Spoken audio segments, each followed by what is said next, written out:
ತೀರ್ಮಾನಗಳು ಎಷ್ಟು ಗೊಂದಲವಾಗಿರುತ್ತೆ ಅಂದರೆ, ಈಗ ನಾವು ಓಟ್ ಹಾಕೋದಕ್ಕೆ ಹೋದಾಗಲೇ ಎಷ್ಟೋ ಜನ ಅರ್ಧ ಮುಕ್ಕಾಲು ಜನ ಅಲ್ಲಿಗೆ ಹೋಗೋ ತನಕ ಯಾವುದಕ್ಕೆ ಹಾಕ್ತೀವಿ ಅಂತ ಅವ್ರಿಗೆ ಗೊತ್ತಿರೋದು.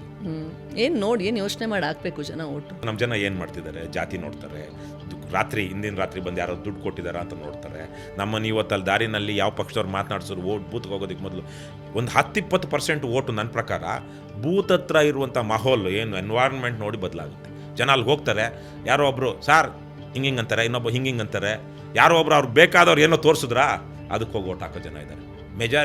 ಒಂದು ತುಂಬ ಜನ ಅಲ್ಲದೆ ಇರೋ 10-20% ಜನ they decide on the day of the ಇವತ್ತು ಯಂಗ್ಸ್ಟರ್ಸು. ಯಾಕಂದರೆ ಅವರಿಗೆ ಕನೆಕ್ಟ್ ಇಲ್ಲ, ಯಾರಿಗೆ ಅವರ ರೆಪ್ರೆಸೆಂಟೇಟಿವ್ ಅವ್ರಿಗೂ ಕನೆಕ್ಷನ್ ಇಲ್ಲ, ಕನೆಕ್ಟ್ ಆಗಿಲ್ಲ ಅವರು.